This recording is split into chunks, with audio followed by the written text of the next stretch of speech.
Hello and welcome to our Insurance Investments and All About Town podcast.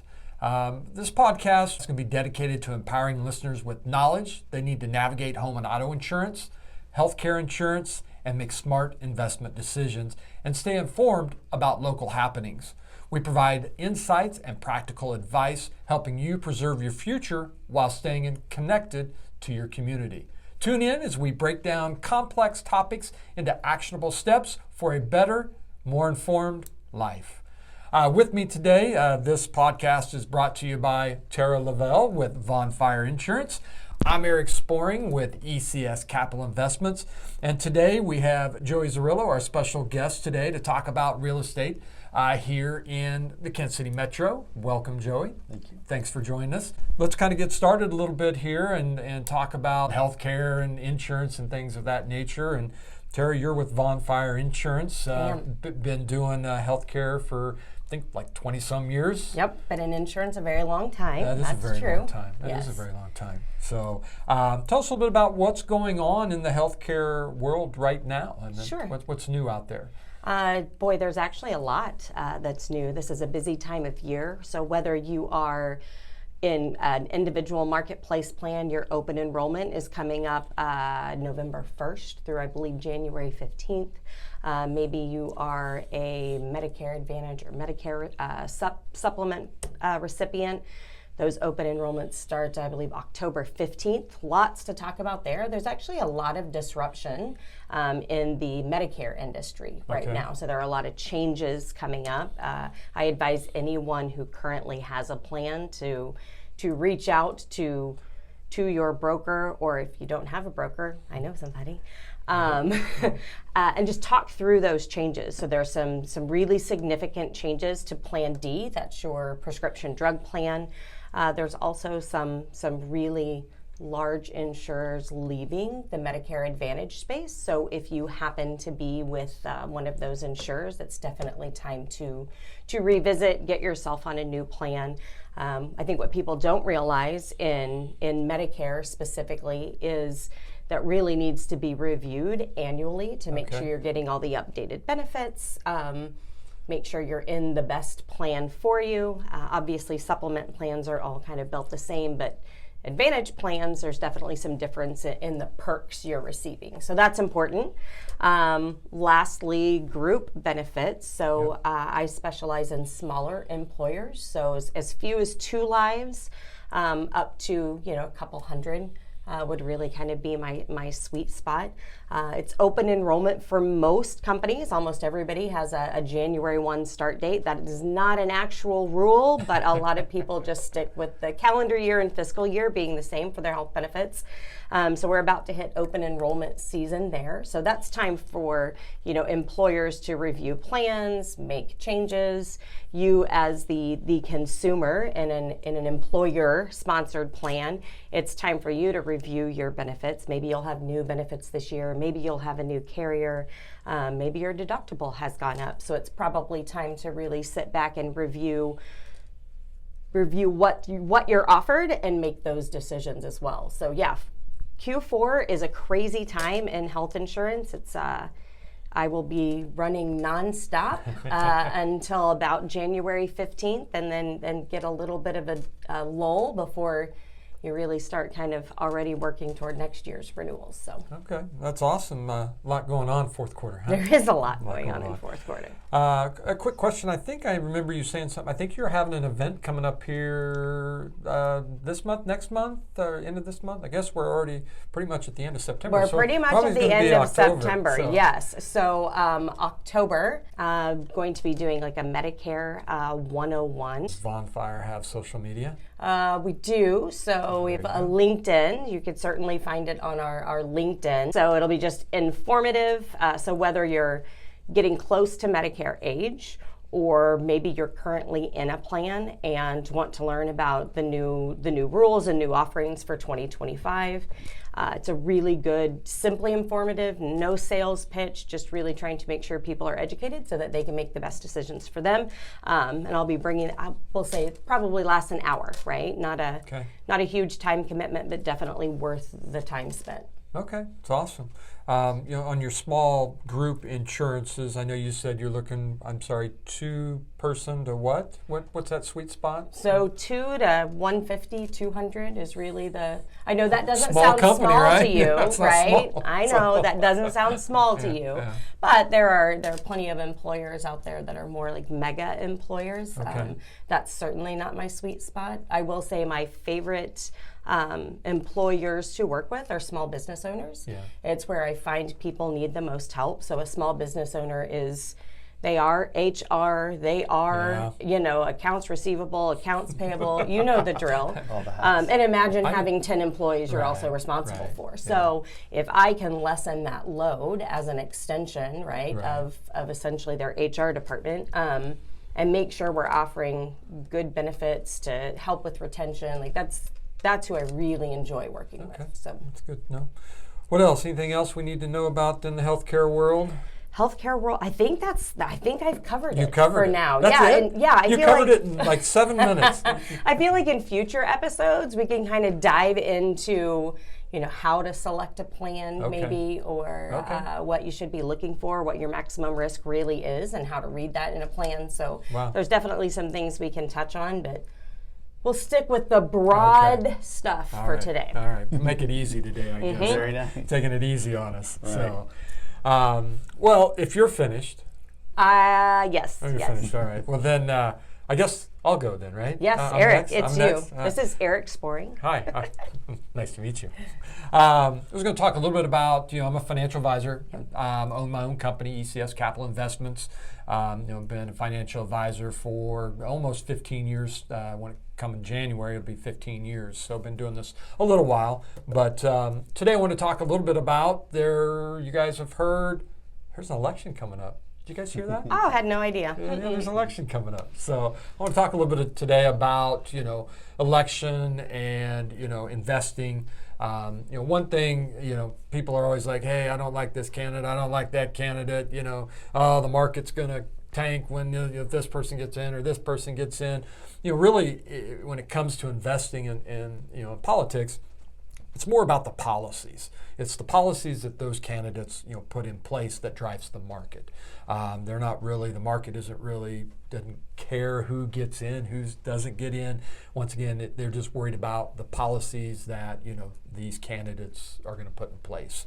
So one thing I wanted to focus on today a little bit is I wanted to kind of give you a performance checkup here from 1945 to 2023. All right.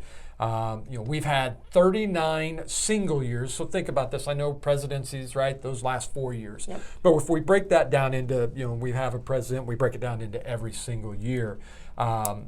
We've had 39 years, we've had a Democrat in office. And in those 39 years, those Democrats have averaged a 14.9% return. Okay? So keep that in mind. Since 1945. Who was president in 1945? Oh, gosh. Come on. Truman, you got it. Come on. I live in Missouri. You live I in should know Missouri, this. right? So, Joey, you get the gold star today. I was Right. running through the World War II presidents, right? I was like, wait a minute. 45. Well, that would have been, tail end of Right. World War II. I was like, yeah. hold on, because who started World War II and who ended ends are well, different. well, Yeah. Probably throw Roosevelt in there. He was in there for so long. Yes, so, yes. Right. But the Democrats have averaged, since 1945, they've had 39 years in office, they've averaged a 14.9% return. And in that, we've had 40 years of a Republican president in those since 1945, and they've averaged a 10.7% return. So I'm throwing that out there and saying, hey, look, it matters who's in the White House, right? But Democrat, Republican, you can see it's about the same when it comes to returns in the market. And let me say the returns in the market, I'm talking the S&P 500. Okay. So if we look at that S&P 500 index, that's the averages, we can do. Here's a little fun trivia for you. Uh-oh, here we go. Here we go, a little fun trivia. And I'm using that same 1945. So can you tell me since 1945, what Democratic president has had the best return? Since 1945. So we know that's Truman. We know Joey? Truman. We know Truman was a have a Democrat. guess? Joey's over here with the.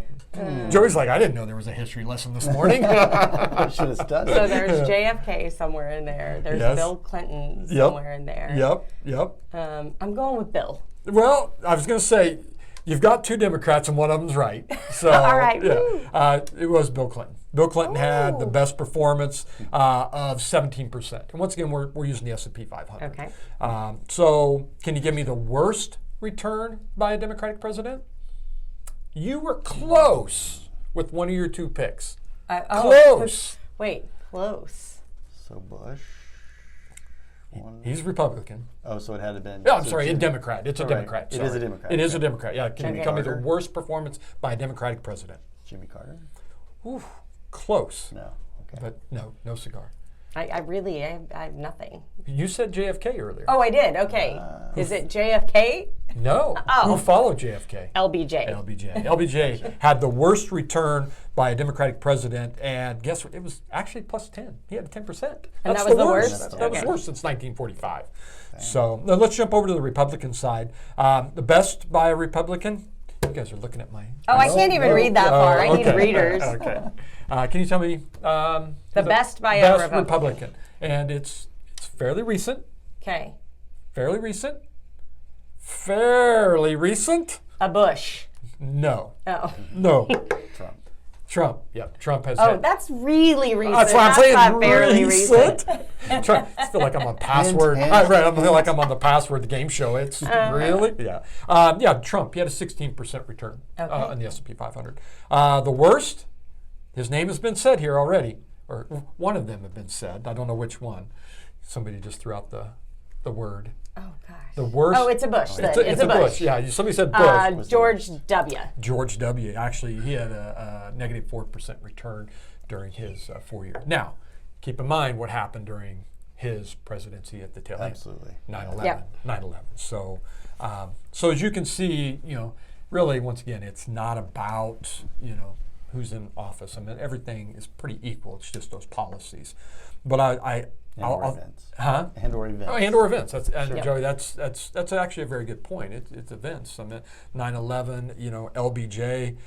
You throw him in there too. I mean, that probably was Vietnam, right? He was in there during the Vietnam War, and so you actually bring up a very good point there too. It depends on what happens during that presidency.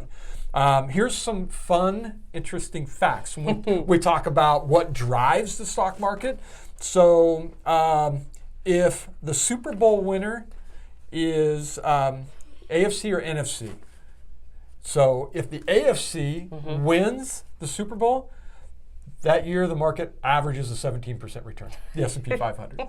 Nice. Yep. Go Chiefs. Yep. If the NFC wins, 16%.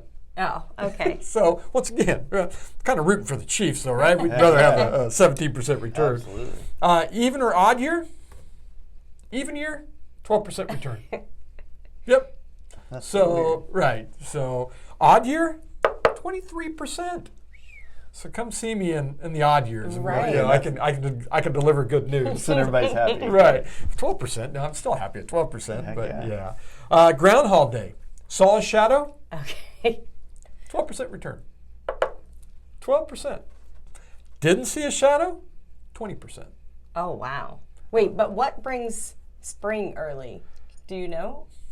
Doesn't see a shadow. Doesn't see a shadow. If he right? doesn't see his shadow, spring comes early, and we get 20. You and get we average 20%. No, right? 20%. That's All good. It's all Okay. good, right? And so, Poor Punxsutawney Phil. poor punk. It's a hard life. Right. And speaking of Groundhog It's a lot Day, of pressure. a lot of pressure. There's a lot of pressure Right. for a groundhog. Right. When is Groundhog Day? I don't even remember. It's like February 2nd, Second? maybe. It's February. It's early in Early February. in February. All right. Remember February 4th, I grade don't school. know. It was a big day. Now the adult world. I don't even know when it happens. So, and then finally, a Republican in the White House, a 16% return. Okay. A Democrat in the White House, 16%. Okay. No kidding. So Interesting. right, and so once again, there's weird things out here that tell us, it's not just who's in the office. It's the policies and and things that they put in place. So just remember, don't worry. I mean, I know you worry a little bit who gets in office, but when it comes to investing and your retirement, just you're in it for the long haul. I would say it's still about the longevity, right, Yeah. of the Right. investments. Right, So. and so if looking for the end result, it's just stay invested, make sure you're diversified correctly, and you're in contact with your advisor, financial advisor. So, but it's all the fun and interesting facts I have this Love morning. it. Yeah, love it. So, I'm gonna have to come better prepared next time with some trivia for everybody. right, Apparently, exactly. Gotta make this fun. I do. I got an interesting fact for election years, and I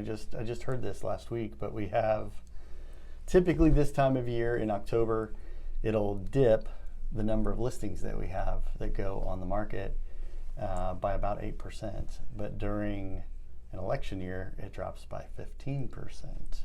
The fourth quarter. Really? listings, you mean, for People just get nervous about putting their home on the market Yeah. before an Interesting. election. So Yep. Interesting. thought that So was it's not just the stock market; No. it's They follow each other. Yeah. That's interesting. I didn't- I do think you see that everywhere, right? In an election year, people Yeah. are hesitant to make decisions. Yep. Yeah. And they kind of pull back, wait to see what Yeah. happens, and then move forward. So it's been an interesting time for. I was just talking with, I have a young man that I'm mentoring, like in some sales. So he works with me a little bit on group stuff and just kind of learning the ropes. But he's a car salesman, and so he was telling me that people have quit buying cars. I said, really? He goes, oh my gosh, it's been terrible. It's been terrible. And I'm like, that's interesting, right? Because I hear that in other industries, Yeah, right? We're right. not making any important decisions right now Right. because it's Waiting. an election year. And I'm like, Right. have we just trained ourselves to think that way, right? it's like we are, psychological. right? Right. Like, oh, I'll Yeah. just wait that out. But Yeah, it's interesting, and yeah. you see that in corporate world as well. I mean, hey, we're not going to make any new buying decisions or anything until we see what policies. Yep. Once again, not getting into politics, but sometimes some parties are a little favorable to businesses, and some aren't. So that's you see that as okay. Let's see and wait who gets in before we decide to Yep. purchase anything or things like that. So no, wait and see. none in common. So what's that? Said a lot of wait and see. Yeah, a lot of wait and see. That's a good point, Joey. Well, speaking of Joey, so this is Joey Zarillo with Realtor with Remax Heritage right here in Eastern Jackson County, actually just down the road from where we're shooting this podcast this morning. Yes. You didn't have a long drive in this morning, No, did you? not very far. Yeah. Not very far. But Joey, tell us a little bit about what's going on in the real estate market in Kansas City, Eastern Jackson County. Yeah. I know you service the whole metro, but I know you're an Eastern Jackson County resident, graduate. I know Eastern Jackson County you know very well, but tell us a little bit about what's going on in the real estate world. So we've had a little bit of an inventory issue going since even before the pandemic, but that has been what's typical on inventory would be 5 to 7 months supply of inventory is what we would normally have Okay. to make it an even market between buyers and sellers. Okay. And right now we're at 2.4 months in the metro. So that what that means is if every buyer that's looking right now bought a house, they'd all be gone in 2 months, basically. Oh wow. Okay. And so that's what's happening inventory-wise. Okay. You may have heard about the National Association of Realtors. There was a settlement Yep. I in heard real about estate that. Yep. that changed some of the rules that we're dealing with right now. And so to speak of those, there's really two major changes, and the biggest one is to go look at a house now, you have to sign paperwork with an agent to be able to go open that door. That's the number one change that most people aren't used to. They're used to just making a phone call. Hey, can we go look at that? We go look at that property. When we decide that we're going to make an offer on whichever one that it may be, historically, we would do all of that paperwork at that time. We would still talk to them about representation and that kind of stuff on the front side, but we wouldn't actually go through the paperwork side of it until they'd go to make an offer. Make an offer, right?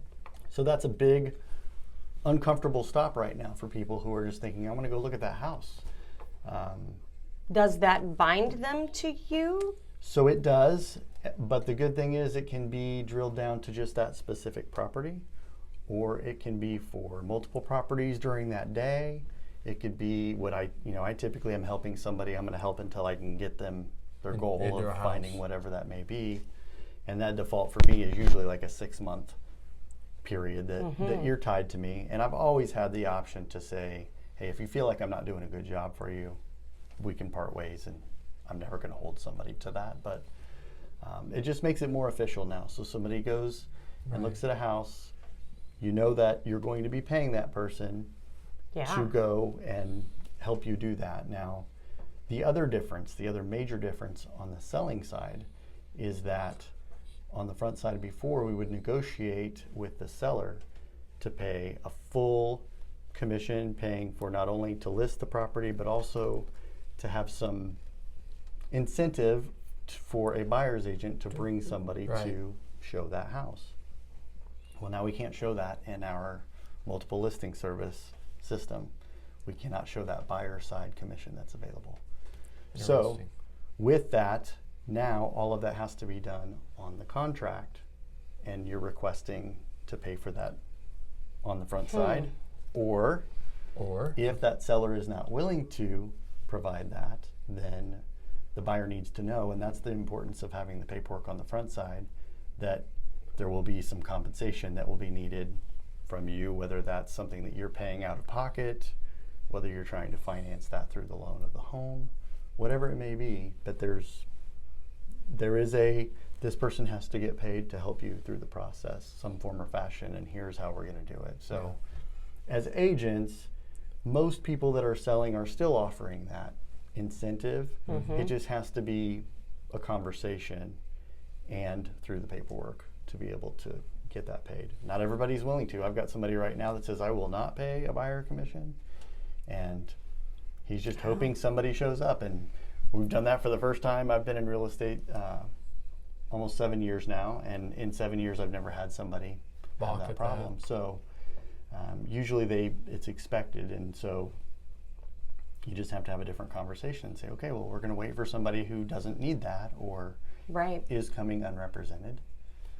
If somebody's unrepresented in a process, that creates another set of issues that, if you're not willing to sign papers with that person, then you have to know that the person that is selling that home is representing the seller. Yeah.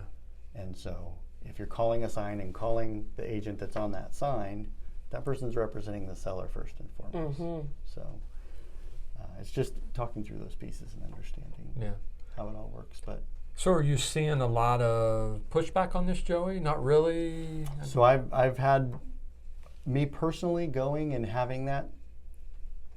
Somebody saying they're not going to sign paperwork hasn't happened, but I've heard that happening where people show up on an online call that they get, and then they're surprised by that when they get there and they're like, well, I'm not signing that. I don't understand. Understandably, like, hi, I'm Joey, let's get married. It doesn't work that way. You have to have a conversation before you're just showing up. So. It's just such a change for people, right? And so if they've never purchased a house, it's always easier, right, when you have somebody that hasn't been through the process before. But when you're buying your fourth house and you're like, wait, I've never had to do this before, I'm sure that's an interesting conversation. It is, and since the pandemic, there's been more of an emphasis on getting an approval to look at a home, because we didn't want to displace people from their home if you weren't ready yet. Right. So you've got a mix of that and now this paperwork that is like, hey, you're kind of bossing me around. What's the deal? Why do I need to do all these things when I just want to go look at this house? Right. Yeah. But it's actual rules, and the reality of it is, if we were to show up and show that house as a real estate agent, we can lose our license if we let someone in. Wow. So what brought about the change? I'll say that it was brought about based on somebody being mistreated through the process of listing. I say it's usually a bad apple that spoils the barrel. Somebody didn't educate through the process like they should have, and because of that, those people felt slighted, like they didn't need to have to pay for both sides of a commission to get their house sold, and ultimately that's what led to it, and then attorneys get involved. And the funny part about it is when it's all said and done, this class action, I think the average consumer who had any sort of sales during that period of time is only going to be getting like $15 Oh, that was so per worth it. household Yeah. when they're getting bazillions of dollars as an attorney. Right. Can't even go to McDonald's and get a value meal for $15 anymore. Right. So, Right. That is true. Right. That is But true. I welcome the changes to make us better in what we do. So how has that changed your process, right? In finding clients, homes, because I mean you have to be pretty intentional now, Absolutely. I would think. Yeah, no, so I've had people that I've shown homes to sometimes for 2 years before we find the house that they're looking for. I had one that was kind of on the fly and like, hey, we want to go look at this in 2 or 3 hours.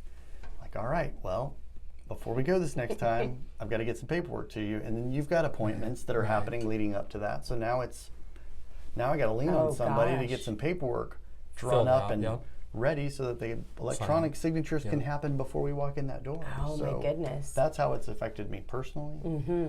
But I mean, it's still a little bit of a stumble, Yeah. until everybody gets used to it. Used to it, right? It's something. It's just a new way. And is that for every house? Every single house, and it's across the whole country. Oh, so it's not like they can just sign one and you're that's what that I was person. thinking. So depending on the length of term that they do, Oh. like if I've worked with that person, like Okay. most recently when I did that scenario I just told you about, they signed up for 6 months. Okay. I'm Gotcha. So able that's to show good them for as every many showing as then. Many as I need to. Okay. Yeah, I was thinking like you, like I have Like to what do if one you're gonna every see 4 single. houses in one day? Okay, Yeah. so But, like you're if you have not settled in on an agent and you're still shopping, then technically you're going to do that until you find the person that you really click with and know. Wow, that is a big change. Yeah. Okay. Wow. Yeah. And I know we've been talking about like residential, but you don't just do residential. I mean, I know this. I've known you for a while, and I know you do commercial properties as well, and vacant land. I know we've spoken recently. I know you've got some property for like land on North 7 Highway. I know you talked about. So I know you just do more than that, right? And Yeah. You do. Yeah, so I focus primarily on residential.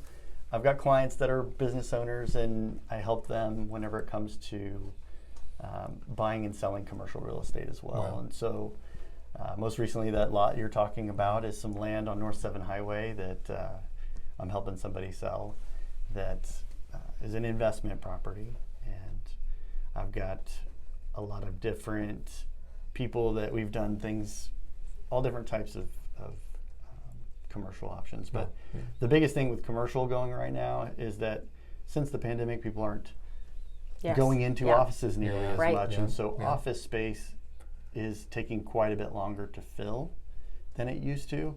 But I see that starting to shift and come back where more people are wanting to go into an office and work from there versus, or at least a hybrid system. Where Get in for a few days. I love the hybrid. Yeah. Right, that's my favorite. The flexibility. Yeah. Currently working from home, not my favorite. I do not love to work from home. I couldn't. Too distracting. Yes, exactly. I'm like, well, let's see. You're typing away an email, and then you think the laundry needs to be changed, so you go change the laundry. And on the way to the laundry, you notice the floor needs to be swept, so you sweep the floor, and you think, you know what? I should organize the pantry. And like before you know it, it's 5 o'clock. Yeah, I'm like, man. So then you're working late. I really enjoy the separation of my work life and my home life. And when you have a home office, I feel like I work. Yeah. I get an email and I go to my office and I don't know. I don't love to commute because I've done that too, but I'd like to drive, I don't know, maybe 5 minutes to an office sometime, right? And just be able to set in, concentrate on what I'm doing, and then head home and do the home stuff. So it does. I know you, like I said, you got an office up the road just from here, and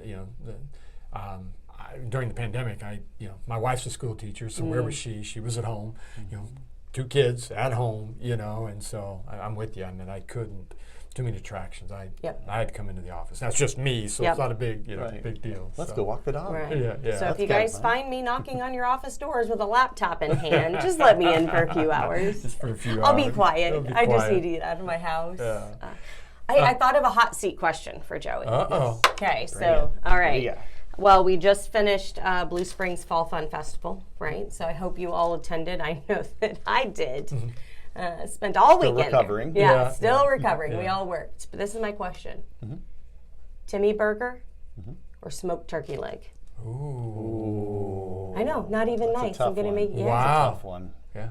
It's a Tough long one. time. If you volunteer, you actually get a little hookup for Yeah. the You Timmy do get the burger, hookup for so the Timmy You burger. don't have to wait in line. Yep. Yeah. For that option, I would say Timmy burgers probably. Yeah, what I would do. I'm a big Timmy burger fan. Yeah. Every year I have to have my Timmy Timmy burger? Yeah. I actually didn't this year. It's funny. Yeah, I was very busy. Yeah. Between volunteering and then, working the barbecue for Oh, Joker B. Joker B's Yeah, barbecue. yeah. Shameless plug for my husband's my barbecue husband, business. right. So it was free labor all weekend, any way you slice it. Right.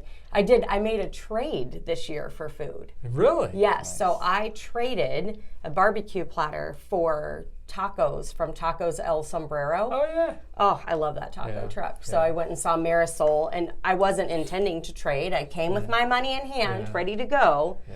And Marisol told me I did not have to pay. So I took my tacos, ate my tacos, and then walked some barbecue down. So that's awesome. Yeah. All right, so Timmy burger. I like it. Yeah. I would probably, because I'll be honest, I've never had turkey leg. Never done turkey leg. Oh, pretty good. I have done a Timmy burger, and I guess I don't know, I'm embarrassed to even say this, but I've only had one Timmy burger in the 22 years I've lived here. Eric, how I've does had that one Timmy happen? burger. Well, because everybody was talking about it. I'm like, okay, I got to try it, you know? And I don't know, I guess I'm just always busy volunteering with the chamber. I just never, I didn't learn until last year that you could sneak behind and if you're a volunteer. You didn't know that? No, Yes. I didn't learn that till So last year. you were waiting in the long line for a Timmy burger? Because I didn't know. Probably why, like I said, haven't had a Timmy burger. Oh, except for gosh. that one time. So, yeah, speaking of trade, first job I ever had was McDonald's back in my little bitty old town. And I was going to school. I was a manager. And closing time, we would call up like the Taco Tico, if you ever heard Taco Tico. Yep. And we would like swap food at closing times. You're like, I cannot eat another cheeseburger. Right, exactly. So speaking of that, we'd do that all the time when I worked at McDonald's. Nice. So first job? First job ever was paper route working for the Examiner. Yeah. Oh, did you ride a bike? Rode a bike through the paper. You were like, I want my $2. Yes, I knew that was me. Okay. That was me, the very first one. All right, well, guys, we should wrap up here a little bit. We're a little over 30 minutes here, and but wanted to real quick. How can anybody get a hold of you, Joey? The easiest ways. By phone. I answer all different ways, but my phone is probably the best. My phone number is 816-447-0058. Okay. Email address, they want to shoot you an email? Joey@zteamkc.com. All right. And I suppose you have listings on your social media. Do you have social media, I assume, right? Or? I do, yep. All the socials, and zteamkc is zteamkc.com is the website that you can go to. And obviously, you'll find them anywhere else on the web because I put it out there everywhere when I'm helping promote. Okay, awesome. Tara, real quick, how people get a hold of you? Phone is definitely easiest. So 816-462-8526.